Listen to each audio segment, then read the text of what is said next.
Muy buenas a todos y a todas, bienvenidos a este podcast, este especial de podcast de la Universidad Bíblica Latinoamericana. Mi nombre es Raquel Huerta, soy estudiante de licenciatura de la carrera de Ciencias Teológicas y hoy tenemos un tema, no sé cómo decirlo, controversial para algunas personas tal vez,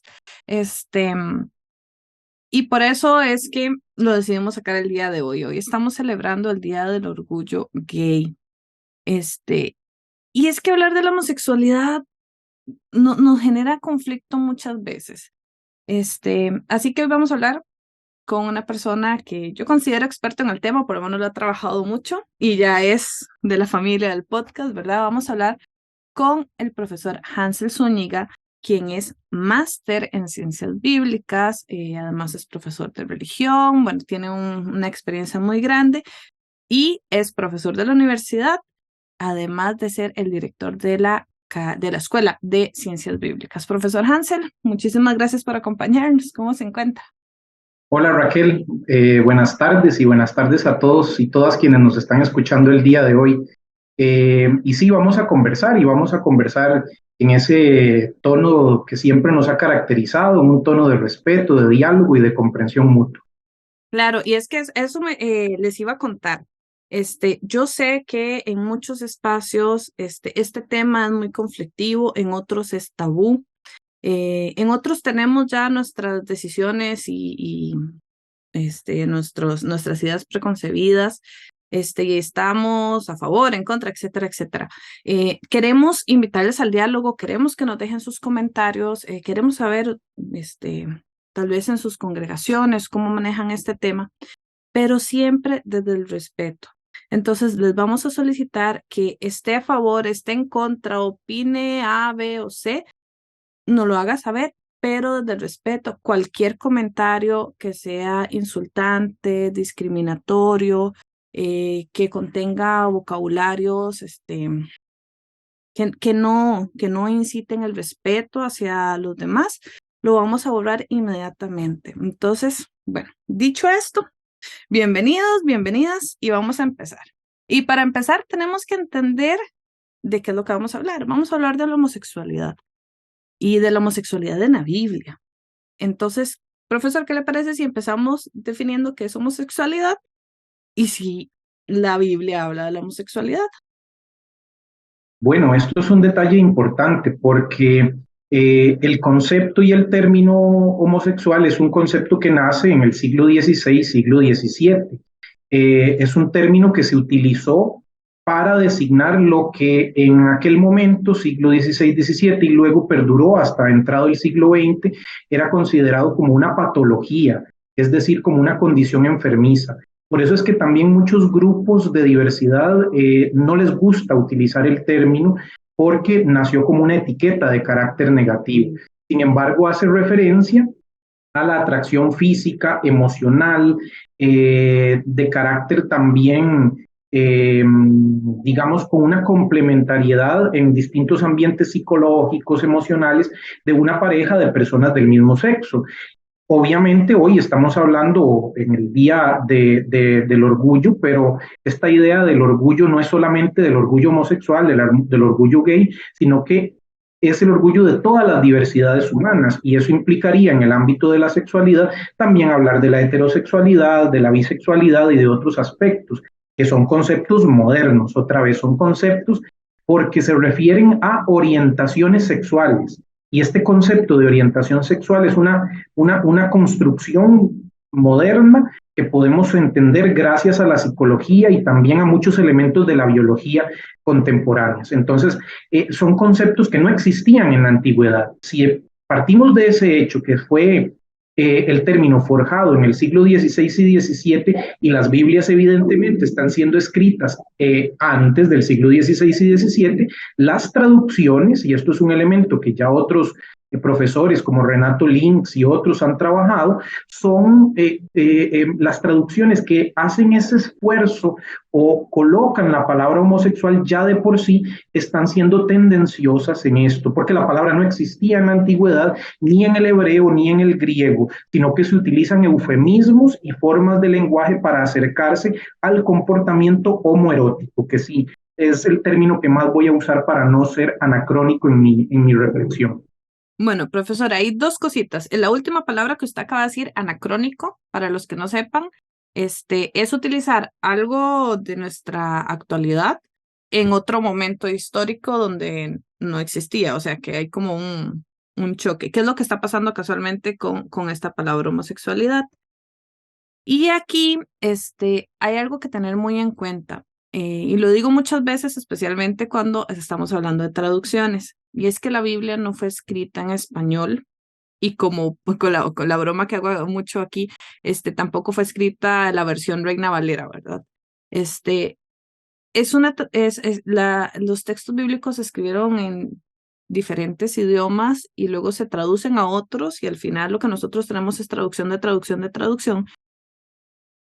Y entonces, voy a hacerlo así como sencillo, ¿no? En el momento en que se habla de que un hombre se acuesta con otro hombre, nuestra cabeza dice es homosexual, ¿verdad? Y eso es lo que el profesor está diciendo, que no es así. O sea, esta palabra es moderna. En ese entonces, el término que el profesor va a usar es homoerótico, ¿verdad? Entonces es como, aquí tenemos la parte de homo, de hombre, y erótico de, no sé cómo definir algo erótico. Pero entonces, cuando escuchemos esta palabra, nos estamos refiriendo entonces a la relación que vamos a tratar de explicar en los textos bíblicos. Profesor, ¿qué le parece si empezamos desde el Antiguo Testamento? Ujú. Ah, bueno, Tal, perdón, tal profesor, vez ahí, ajá. tal vez ahí hacer una precisión, porque que yo cuando digo que en los textos bíblicos y en los textos del mundo antiguo anteriores al siglo XVI y XVII no existe el término homosexual, no estoy diciendo que no existe la práctica, porque Ujú, de hecho ujú. existe, ¿verdad? En la antigüedad Hablo y de de la la palabra, correcto. y en los textos bíblicos está presente también de manera muy esporádica, porque no es un tema medular ni nada por el estilo, pero está presente y también el judaísmo antiguo hace una reflexión al respecto. Yo también, es un detalle importante de decir, esta reflexión en algunos momentos puede ser técnica, porque yo me estoy posicionando desde la academia, yo estoy haciendo un análisis de carácter textual y sobre todo cultural, porque mi aproximación es desde la antropología cultural, es decir, de la comprensión que se tenía en torno a la sexualidad en aquella sociedad y la distancia que hay en la comprensión de la sexualidad en nuestra sociedad.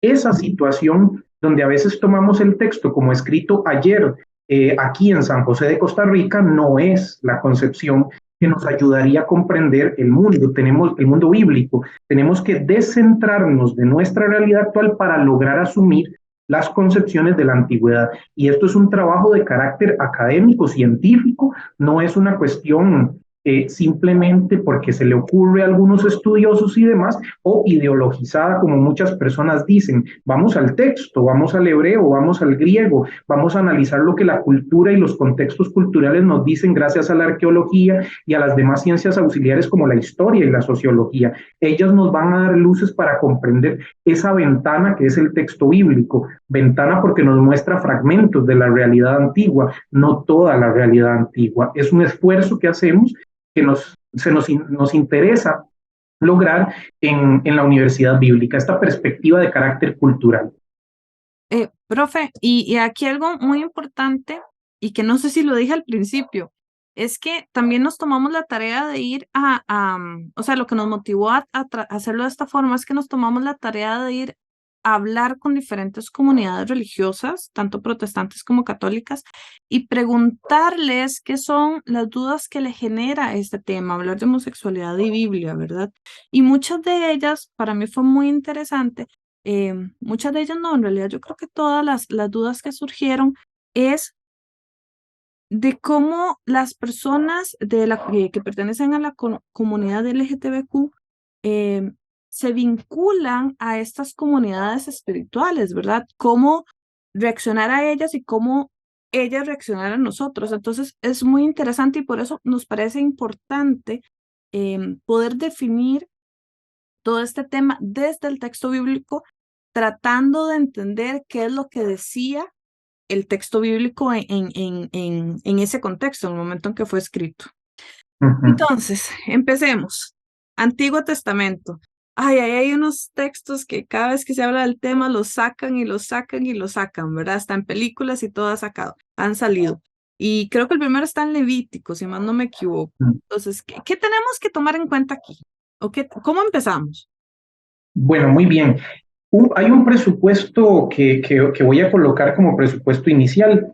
El profesor Tomás Homer y la profesora Louis Bonjour escribieron hace un tiempo un libro que tradujo primero la Comunidad Teológica de México y luego nosotras en la Universidad Bíblica hicimos una revisión de la traducción y demás, que es este que tengo en mis manos. Se llama La homosexualidad en el antiguo Oriente Próximo y la Biblia. Se trata de ubicar en el ambiente del mundo cultural antiguo y desde el hebreo, porque el texto es mayoritariamente un texto de Antiguo Testamento. Tiene un capítulo de Nuevo, pero es minoritario. Hay un elemento aquí importante que voy a citar textualmente. En la página 20 del libro, los autores dicen lo siguiente. La Biblia, como todas las culturas del cercano Oriente Antiguo, no conoce un concepto abstracto que describa una orientación sexual. Para estas civilizaciones, la sexualidad no es un comportamiento social que pueda describirse de manera aislada. La sexualidad es inseparable de los otros papeles y funciones del individuo en la sociedad. La diferenciación de los miembros de una sociedad según su orientación sexual es una invención moderna. Y es de lo que partíamos en ese momento, ahora que conversábamos. El hecho de ubicar en su contexto cultural es un elemento esencial para comprender el contenido de los textos bíblicos de cualquiera. Y en estos, donde hablamos de sexualidad, que hay concepciones modernas y antiguas, es mucho más importante. Por eso, antes de entrarle a estos textos, 2 precauciones y 3 elementos previos que considero valiosísimos. 2 precauciones. Uno, lo que les mencionaba y que Raquel habló un poquito más de lo que dijimos, el anacronismo. El hecho de utilizar textos del pasado para el presente sin saber que estamos hablando de situaciones tal vez distantes y al revés, ¿verdad? Del presente al pasado. Y una lectura que muchas veces utiliza la Biblia como un recetario de respuestas para todas las preguntas. El texto bíblico refleja una experiencia de fe del pueblo de Israel y de la comunidad de los seguidores y las seguidoras de Jesús. Es una experiencia orientada a entender a Dios actuando en la historia, pero hay muchísimos temas que por supuesto no están allí, ni tampoco pretendieron ser un libro para dar respuestas en carácter de biología, de química, de física. Si buscamos allí, estamos buscando en el libro equivocado, porque el texto es un texto de fe, es un texto que refleja la experiencia de fe en distintos contextos, y esto es importante. Leer la Biblia, no es posible leer la Biblia con las presuposiciones de nuestra cultura industrial, científica, preocupada por los derechos humanos en muchos lugares, porque muchas de estas nociones no existían en la antigüedad. Casi que podría exagerar, es casi que buscar la palabra celular, buscar el concepto de derecho humano, porque en la antigüedad la esclavitud era una forma normal de vida. Igual las formas de entender la familia como estructura patriarcal o entender, por ejemplo, los roles y funciones jerárquicos del poder en una sociedad. Son conceptos que chocan con las sociedades post-ilustradas, ¿verdad? Pero que a veces muchas personas tratan de homologar y no estamos hablando el mismo idioma. Entonces, esas 2 preocupaciones son muy importantes. El anacronismo y esta lectura casi que convierte la Biblia en un recetario. Por eso, 3 elementos previos antes de entrar al texto de Levítico. El tema de las relaciones homoeróticas, primeramente, no es un tema central en la Biblia. Rara vez se trata. Son textos aislados, ¿verdad? Y a veces pareciera que en las iglesias es el tema central de discusión. Y es un tema marginal en el texto bíblico, en el Antiguo y en el Nuevo. Tanto así que Jesús en los evangelios nunca se refiere al tema, ¿verdad? Y es un tema, y los evangelios son centrales para las comunidades de fe. Número 2, las opiniones sobre las costumbres sexuales que se dan en la Biblia, las perspectivas también, más que opiniones, que se dan en la Biblia, son muy similares a las que se encuentran en otros pueblos del cercano Oriente Antiguo. Hay diferencias, lejanías y cercanías, pero hay que entender el antiguo cercano oriente, Egipto, Babilonia, Mesopotamia, en general la cultura del antiguo cercano oriente para poder entender la Biblia, porque comparten una matriz cultural, ¿verdad? Entonces, esto es esencial, implica mucho trabajo, no implica leer solo un texto y decir, el Espíritu me iluminó. Hay que analizar el texto, hay que analizar el contexto social y cultural también. Y número tres, no hay duda alguna de que las relaciones homoeróticas existieron en el antiguo Israel, porque si no, no las prohibirían, como lo hacen los textos. Entonces, existían como realidades que fueron, a partir de los textos, mal vistas, condenadas, y ya hablaremos por qué. Justamente los dos textos que son como prototipos, ¿verdad? Para hablar del tema en el Antiguo Testamento son Levítico, que está en el capítulo 18, versículo 22, y Levítico 20, 13. Estos dos textos de Levítico, y luego el famoso texto, famosísimo texto de Génesis 19, de Sodoma y Gomorra, ¿verdad? Para quienes conocen el texto bíblico, para quienes lo han escuchado, tenemos una versión paralela en Jueces capítulo 19. Tenemos allí algo que nos narra una situación muy similar. Quiero leer los dos textos. Voy a usar la Biblia de Jerusalén para leer los versículos. Por supuesto, por ejemplo, el de Génesis 19 no lo voy a leer todo porque es muy extenso, pero estos dos versículos sí son como punto de partida. Levítico 18:22 dice, no te acostarás con varón como con mujer, es una abominación. Solo ese versículo. Y luego, capítulo 20, versículo 13, donde se dice, si un varón se acuesta con otro varón como se hace con una mujer, ambos han cometido una abominación y deben morir. Su sangre caerá sobre él. Si ustedes ven, son muy similares, pero el otro amplía, el segundo hace una ampliación y agrega una condena a la práctica, ¿verdad? El primero no hace eso. Ambos, lo primero para entender estos textos tan complejos y que han sido usados para justificar inclusive la violencia contra personas sexualmente diversas, hasta el asesinato, ¿verdad? En algunos casos, ambos forman parte de lo que llamamos en el libro de Levítico el código de santidad. Va desde el capítulo 17 hasta el 26. Es como una de las partes centrales del Levítico. Y si estudiamos la Torá, el Pentateuco, el Levítico es el libro del medio de los cinco. Génesis, Éxodo, Levítico en el centro, Números y Deuteronomio.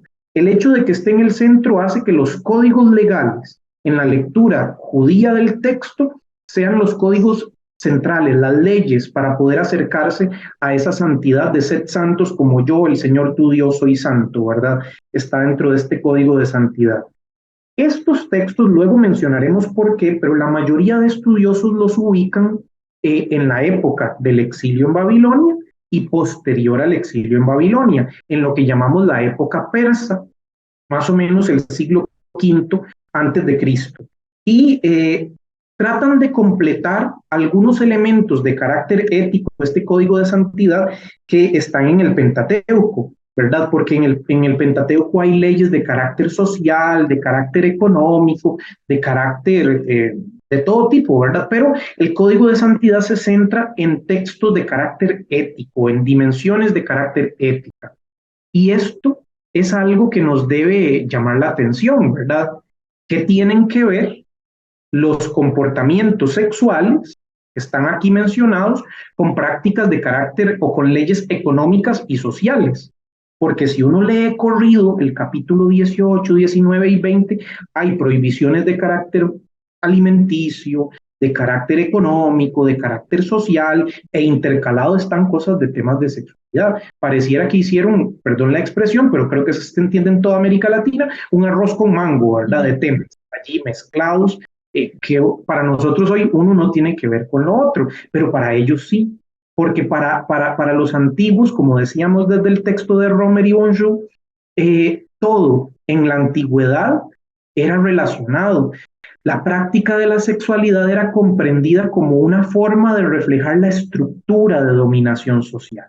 La sexualidad no estaba separada de los roles que se cumplen en la sociedad, de las jerarquías, de las normas que se regulan. Entonces, las prácticas sexuales reflejaban ese tema de dominio de uno sobre otro, de imposición de uno sobre otro, para poder conservar las jerarquías. Y esto se ve en textos mesopotámicos, en textos egipcios, en textos griegos, en todos los textos del cercano Oriente Antiguo. El Levítico, en el capítulo 18, ¿verdad?, tiene otras prácticas, otras prohibiciones a prácticas de carácter sexual, como el incesto, por ejemplo, en el capítulo 18, versículo 6, en adelante, ahí uno ve eso. Pero la clave está en los versículos, en este capítulo 18, el inicio, los versículos del 1 al 5 y luego casi al final, los versículos del 24 al 30. Quienes nos están escuchando en vivo pueden después buscarlos, poner una pausa, quienes nos escuchan en diferido, ¿verdad? Y ver los textos. Yo voy a mencionar así, parafraseado, algunas de las ideas que están allí. En estos, tanto al inicio como al final de todas estas prohibiciones, se dice que el pueblo de Israel debe distinguirse de los otros pueblos que lo rodean. Ojo a eso, porque en otros pueblos estas prácticas se dan, entonces ustedes no las hagan, ¿verdad? En estos textos se hace referencia a eso. Y en el capítulo 20 del segundo texto que leímos, ¿verdad?, estas prohibiciones ya son más amplias. Se toma como el capítulo 18 y se amplifica porque vienen con sus respectivas condenas. Esto evidencia que es muy posible que el Levítico 18 fuera escrito en un estrato anterior y el Levítico 20 tuviera o algunos añadidos posteriores por la escuela sacerdotal que redacta, que completa, ¿verdad?, estos textos, ¿verdad? Si ustedes notan, pueden leer los dos capítulos completos, el 18 y el 20, inclusive el 19 que está allí en el medio.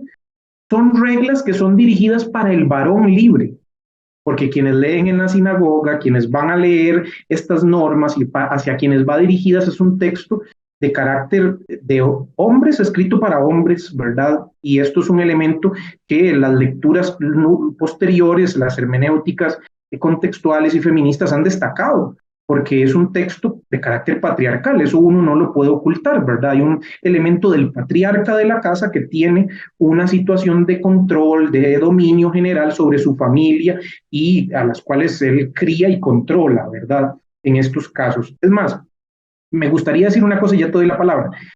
El mismo concepto, la misma palabra familia, que a veces uno escucha que las personas dicen es que vamos a buscar la familia según Dios, la familia según la Biblia.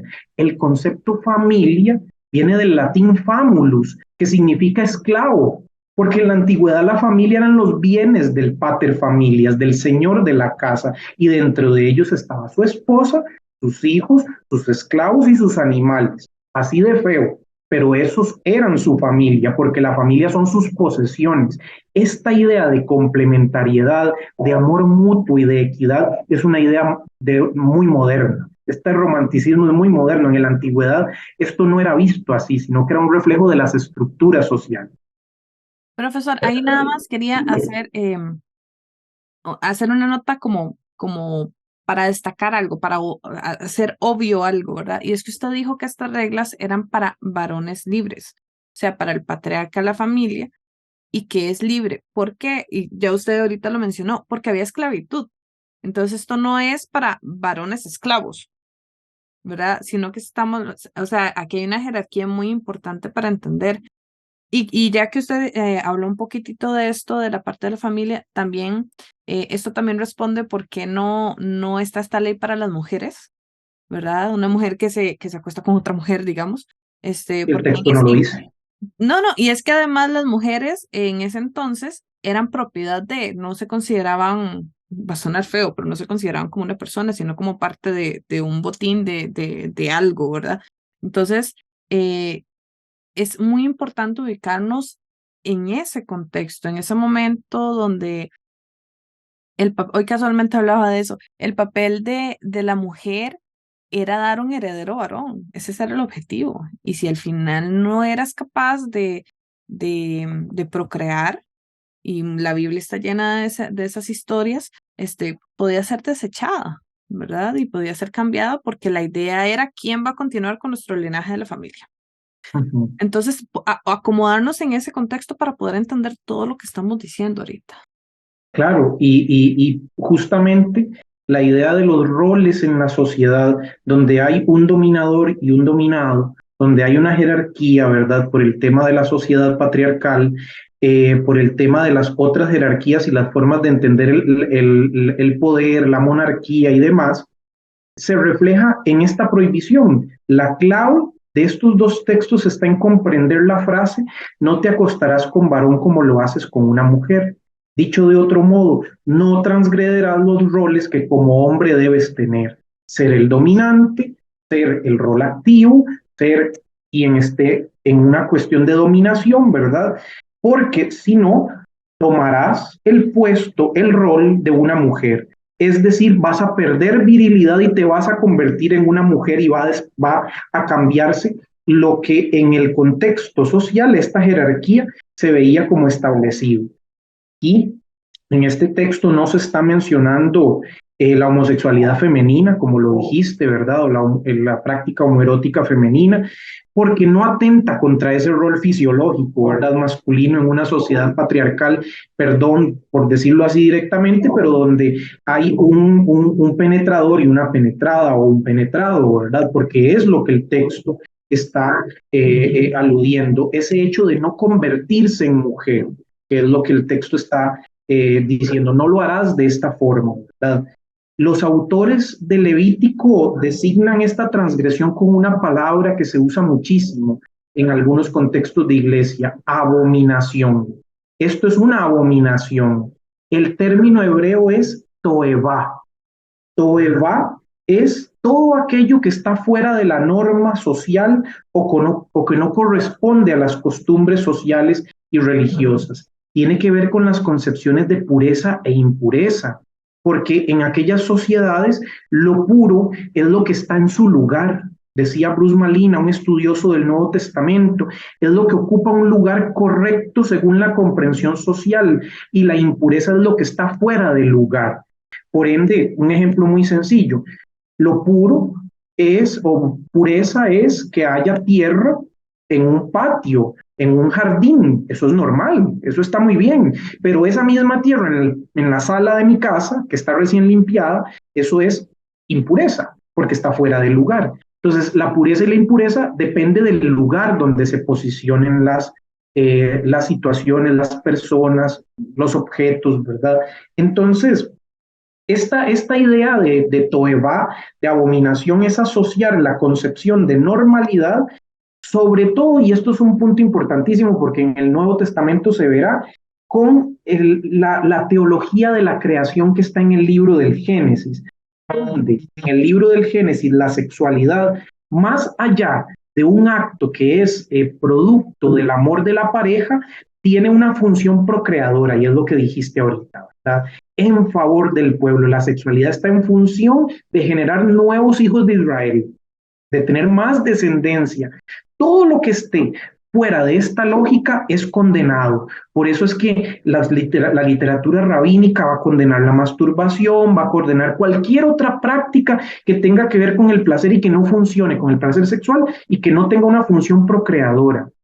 Y esto también, como lo decíamos, si al inicio, en los primeros versículos del capítulo 18 y al final se habla de que hay que distinguirse de los otros pueblos, diferenciarse de los otros pueblos, esto en el texto bíblico ustedes lo encuentran en múltiples ocasiones donde este tema de parecerse al Dios de Israel, al Dios Yahvé, y no entrar en contacto con las otras deidades, es no entrar en contacto con las costumbres de los otros pueblos, no vestirse como ellos, no comer como ellos, y de ahí el montón de normas del kashrut, de la comida kosher, ¿verdad? De no actuar de las mismas formas en algunas situaciones, ¿verdad? Porque en la época, y aquí viene lo que les iba a mencionar de la época persa, en este momento, después de que Israel o gran parte de tribus que después formarán la religión de Israel, el judaísmo como religión que están haciendo en estos contextos con el nacimiento de la Torá, En estos contextos, este pueblo, después de la crisis del exilio, regresa gran parte, otros se van a la diáspora, pero muchos regresan a Jerusalén. Y, y, y la idea es preguntarse en medio de las naciones, ¿quiénes somos? ¿Cuál es nuestra identidad? Es un proceso de construcción de la identidad lo que estamos viendo. Por eso en el libro de Levítico es constante la idea de separar al pueblo de Israel de las demás naciones, de en qué nos diferenciamos, y esta construcción de la identidad también afecta el tema de la sexualidad. No es nada extraño, ¿verdad? Que estos textos, ¿verdad? Que reflejan estas prohibiciones también en la época posterior a la época persa, en el mundo griego, en la dominación macedonia, al ver los rabinos, bueno, los rabinos no existían en este momento, los sacerdotes y demás, al observar las prácticas de la paidofilia, de la pederastía en el mundo griego, la condena era absoluta y radical para no parecerse a esto, ¿verdad? Y ojo, aquí hago un detalle, práctica homoerótica, homoerotismo, homosexualidad no tiene nada que ver con paidofilia o con pederastía, ¿verdad? Porque son situaciones y comportamientos distintos. Hoy día, de manera moderna, sabemos que esta situación se considera una parafilia, una situación ilegal y absolutamente inmoral también en muchísimos contextos, ¿verdad? Pero en el mundo griego era visto como una forma educativa, y entonces eran concepciones totalmente distintas. El profesor Daniel Glor, que fue profesor nuestro de la Universidad Bíblica Latinoamericana, escribió un aportes bíblico que se llama La homosexualidad en la Biblia, este que tengo aquí, y que ustedes pueden consultar para algunos temas de contextos en el mundo antiguo. Igual, en la primera parte de este otro aportes bíblico que se llama Sexualidades y Nuevo Testamento, se amplía en la primera parte sobre este tema de las distintas conductas sexuales en Grecia y Roma, y yo en la segunda parte del texto trato de releerlo en el contexto del Nuevo Testamento. Entonces, haciendo esa salvedad es importante de distinguir, ¿verdad? Para no asociar una cosa con la otra. Dos puntitos así muy rápidos. Esta bibliografía se las vamos a dejar en la descripción del video si ustedes la quieren descargar. El libro de Romer que mencionamos al principio también, ese también está en Amazon, creo que sí, ¿verdad? Y en Amazon. Ajá, el que quiera lo puede conseguir también por Amazon. Y si más no me equivoco, lo de los aportes están de forma digital. Pero aquí nosotros les dejamos toda la descripción en toda la información, perdón, en la descripción del video. Hay algo aquí que usted mencionó que me parece muy interesante, pero lo dijo muy rápido. Entonces, y son dos parafilias, la pedrastría y la pedofilia. Ajá, bueno, perdón, se me enreda. Y que yo sé que en este momento hay muchas luchas allá afuera en contra de estas. Tenemos que entender también que, como dijo el profesor, en la antigüedad se veía de otra forma. Por eso es muy importante entender los contextos, porque era una práctica muy común bueno, en varios lugares que el maestro se acostara con sus discípulos, que casi siempre eran menores, bueno, niños o personas muy jóvenes, ¿verdad? Pero era como Sí. una parte, más que romántico y más que una relación de placer, era más como una relación de, no sé cómo decirlo, de enseñanza, aprendizaje, y ahorita sabemos que es completamente prohibido y que, bueno, por lo menos aquí en Costa Rica, ninguna persona mayor de 18 años puede tener una relación sexual con un menor de edad o una menor de edad porque se considera violación y por supuesto está penado por la ley. Entonces, nada más quería como aclarar esos dos términos porque los mencionó muy rápido, entonces por si no se entendió bien, era esto. Bueno, Sí, continuamos, profesor. no, no, totalmente, y es importantísimo y también llamar a la conciencia porque en muchos ambientes eclesiales, justamente por temas de poder, por temas de clericalismo y de protección a las figuras, entre comillas, sagradas, y lo digo con mucho respeto, se esconden este tipo de prácticas. Y en los ambientes católicos y evangélicos hemos visto abusos de todo tipo, no solo de carácter sexual, sino también emotivo, físico, espiritual. Esto se da y debe ser denunciado abiertamente, ¿verdad? Les recuerdo un texto escrito en el siglo segundo, que es la Didaché, la doctrina de los 12 apóstoles. La Didaché es un texto que casi entra al canon, por un pelito no entra. En algunos textos de las iglesias orientales es un libro canónico, porque al ser un texto tan cercano al siglo primero, refleja muchas prácticas de los libros ya canónicos y, también del cristianismo de los orígenes, de los cristianismos de los orígenes.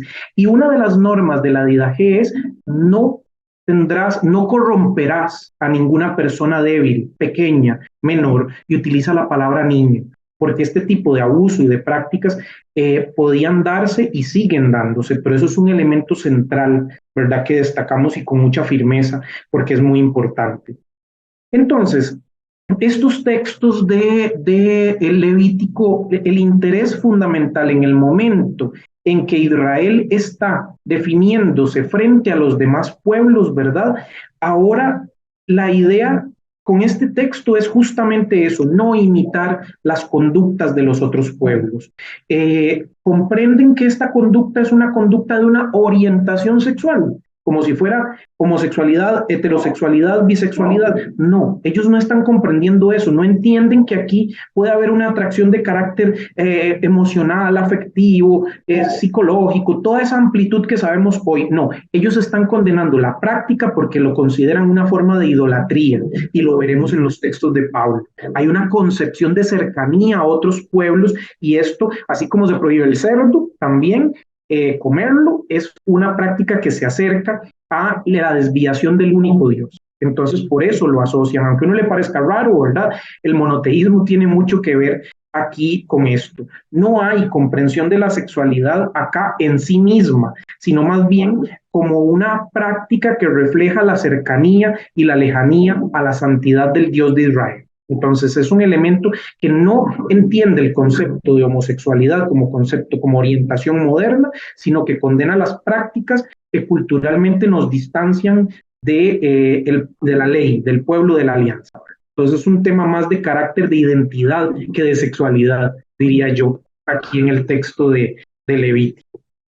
El otro texto que es altamente conocido y este es un poquito más sencillo de comprender, pero es el más usado, entonces es también importante, es el texto de la destrucción de Sodoma y Gomorra en Génesis 19. Es más, a partir de dos textos del Nuevo Testamento que ahorita mencionaré y sobre todo de los textos intertestamentarios, es decir, de textos, entre comillas, apócrifos que no están en el canon judío, textos del judaísmo tardío, de la época del Segundo Templo, de este judaísmo de la época del Segundo Templo, incluso la palabra Sodoma se convirtió en el adjetivo sodomía, ¿verdad? O el sustantivo sodomía para designar también el adjetivo sodomita, ¿verdad? Entonces, o el sustantivo, perdón, sodomita. Entonces, esta situación es este texto es ampliamente conocido para hablar del tema. Y si lo vemos en nuestras Biblias, en el capítulo 19 del Génesis, este episodio pertenece al ciclo patriarcal de Abraham. Estamos con Abraham como protagonista en estos capítulos. Y en realidad este texto es un contrapunto a la vida y la bendición del patriarca Abraham, que se ha visto en los capítulos anteriores bendecido y va a verse multiplicado en su familia también posteriormente, versus lo opuesto, la falta de vida y como una ciudad cananea, es decir, enemiga de Israel, ¿verdad? En la antigüedad, recibe la total desaparición de la vida y una absoluta infertilidad en aquella tierra por el castigo que cae sobre sí. Ustedes pueden leer el capítulo y en el capítulo el pecado de Sodoma y Gomorra es calificado de grave o de muy grave, dice el texto, ¿verdad? Porque en esa ciudad no hay un determinado número de justos, de personas justas, ¿verdad? Dice el versículo 32, capítulo 18, versículo 32, un capitulito antes. No hay un determinado número de justos que eviten ese castigo, ¿verdad? Que logren evitar ese castigo. Y ahí Abraham interviene y trata, ¿verdad? Pero no lo logra al final. Entonces, ¿cuál es? Esta es la pregunta, ¿cuál es el pecado de Sodoma y Gomorra. ¿De qué está hablando? Es muy interesante utilizar aquí, y esto es un detalle, no es moderno, esto es muy antiguo, utilizar la metodología de la lectura judía de la Biblia, la metodología rabínica. Leer la Biblia en código del judaísmo es leer la Biblia con la Biblia. Que los otros textos iluminen un texto que puede ser complicado, que no entendamos o que queramos tener más referencias. En el resto de la Biblia hebrea, y en el Nuevo Testamento, que también lo clasifico como escrituras judías, porque en este momento el cristianismo forma parte del judaísmo, es un grupo judío en los orígenes. Entonces, en el resto de la Biblia hebrea y en el Nuevo Testamento no se alude a este pecado como un pecado de carácter sexual o como una práctica homoerótica. Pueden anotar los siguientes textos. Isaías 1:10, que habla de situaciones sociales y políticas. Isaías 3:4, Jeremías 23:14, Ezequiel 19:49. Todos hablan de una ciudad corrompida por sus costumbres, que tiene problemas de injusticia, de que no es acogedora, que es violenta, pero en ninguna parte se habla de temas estrictamente homosexuales allí. El texto, la Biblia hebrea no va a hablar de eso. Incluso, y esto es bien importante, en los evangelios, en Mateo y en Lucas, Jesús menciona Sodoma y lo hace para hablar de homosexualidad por ninguna parte. En el Mateo 10, versículos 14 al 15 y en Lucas 10, Lucas 10:10, y ahí unos versículos adelante, Jesús afirma, hablando de los discípulos que los ha enviado a predicar de dos en dos en esta situación de misión, afirma que aquella ciudad que no reciba a sus enviados recibirá un castigo peor que el de Sodoma, dice Jesús. ¿Qué es lo que la consecuencia de esta consecuencia, qué es lo que lo ha causado? ¿Cuál es ese pecado? El no recibirlo. El no recibirlos es el tema que está Jesús aquí hablando. El mismo Jesús, ¿verdad? Por aquello de que tengamos que resaltarlo casi como algunas reinas valeras en rojo, ¿verdad? Es el mismo Jesús el que está diciendo esto. El tema es que no hay hospitalidad en el trato.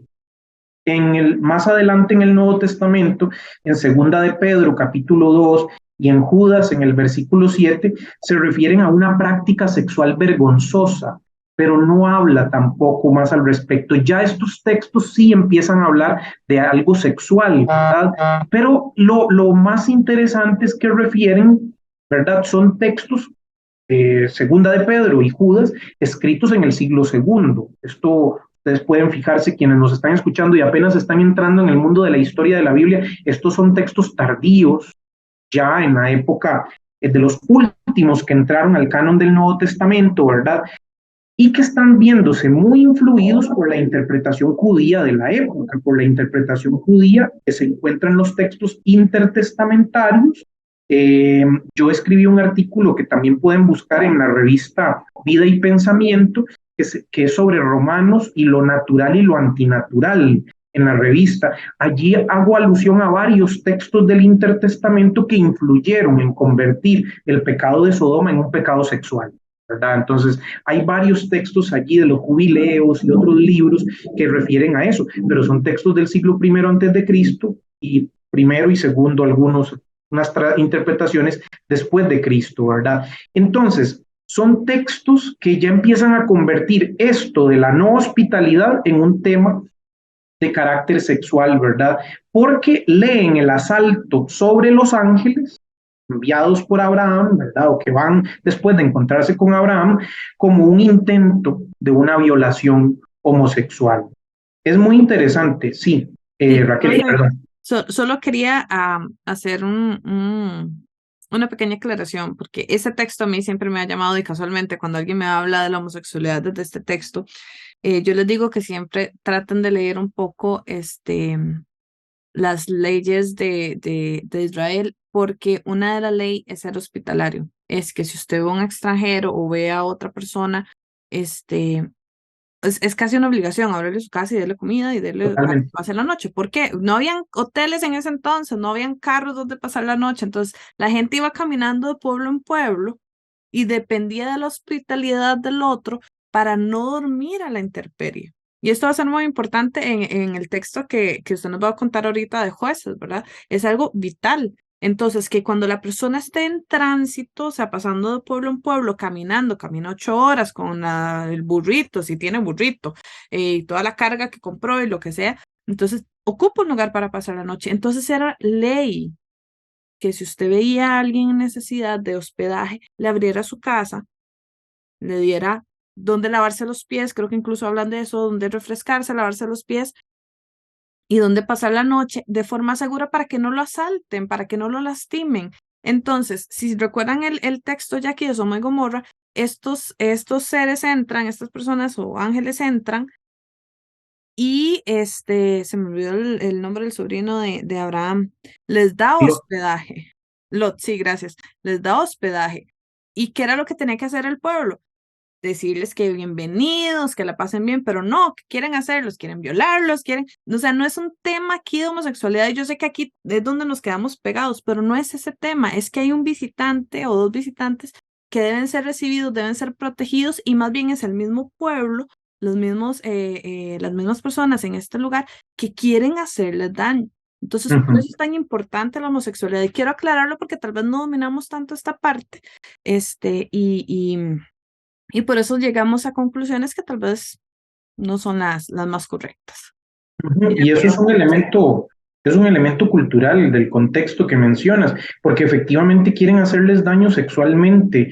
El verbo que se utiliza de que los queremos conocer, ya da, efectivamente es una manera eufemística para hablar de una relación sexual, ¿verdad? Pero rápido se ve en el texto que pueden leer versículo a versículo que el valor de quienes están en la casa de Lot, de los extranjeros, en esta cultura es un valor elevadísimo, hasta el punto que Lot ofrece a sus hijas para que les hagan a ellas lo que piensan hacer con los extranjeros. Es una cosa impensable hoy, en el versículo 8 está, pero así es, ¿verdad? El tema de la extranjería y de ser hospitalario es una norma vital en aquellas culturas.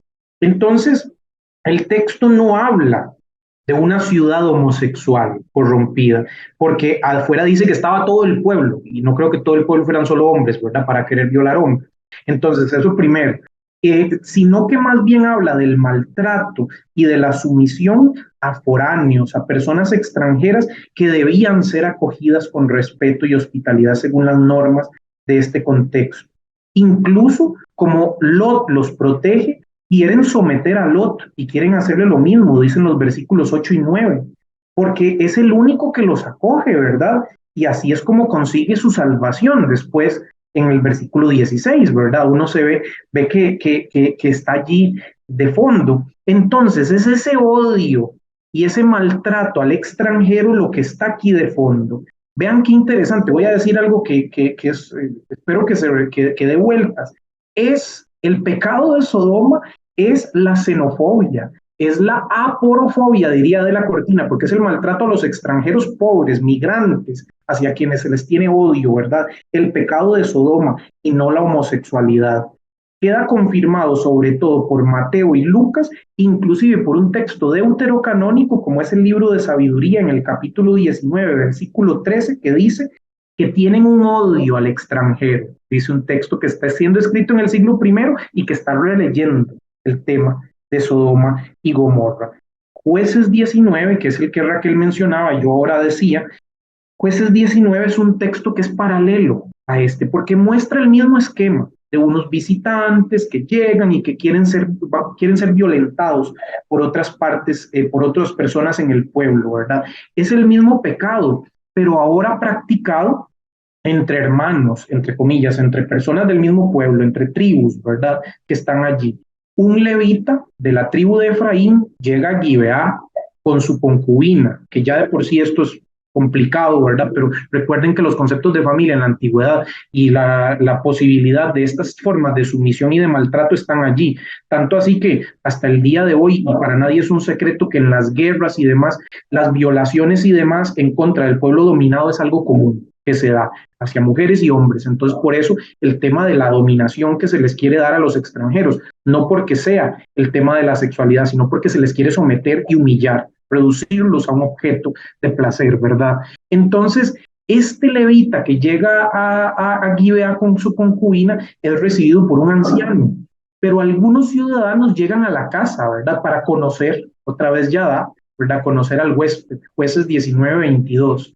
Y al final, su, su violencia, ¿verdad? Se encausa más bien en contra de la mujer hasta el punto de matarla, de hacerla morir, dice el texto del versículo 28. Es un texto horrible, espantoso de violencia en contra de la mujer. Por lo tanto, aquí no se está hablando de atracción homosexual, es el tema de la violencia y del maltrato en contra de quien es visitante. Sea usted, quienes nos están escuchando, o no católico, hay un texto muy reciente de la Pontificia Comisión Bíblica, que son estudiosos designados en el Vaticano para el estudio de la Biblia, incluso personas de un grupo de carácter ecuménico por su tipo de trabajo, acaban de publicar hace unos 2 años un texto que se llama así: ¿qué es el hombre? Pero lo abro entre comillas porque uno diría hombre solo como hombre, y por qué no utilizar un lenguaje más inclusivo. Es porque está citando el Salmo 8, ¿qué es el hombre? Para que te acuerdes de él, el hijo de Adán, para que de él cuides, ¿verdad? Y es un itinerario de antropología, de la antropología bíblica. Va a decir en la página 193 algo interesantísimo como cierre de estos textos. Estudia todos estos textos aquí con carácter actualizado y muy, muy bueno, muy profundo. Dice el documento en el número 188, que es la página 193. No encontramos en las tradiciones narrativas de la Biblia indicaciones relativas a prácticas homosexuales, ni como comportamientos a condenar, ni como actitudes toleradas o acogidas favorablemente. Se está hablando de otra cosa, dice el texto con respecto al Antiguo Testamento. Y esto me parece importantísimo para este relato de Sodoma y Gomorra.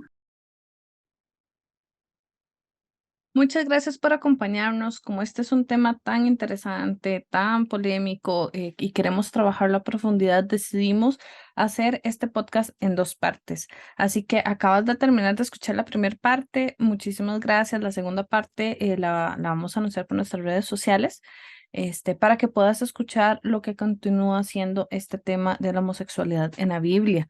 Entonces los esperamos. Hoy les acompañó Raquel Huertas con el profesor Hansel Zúñiga. Nos vemos muy pronto.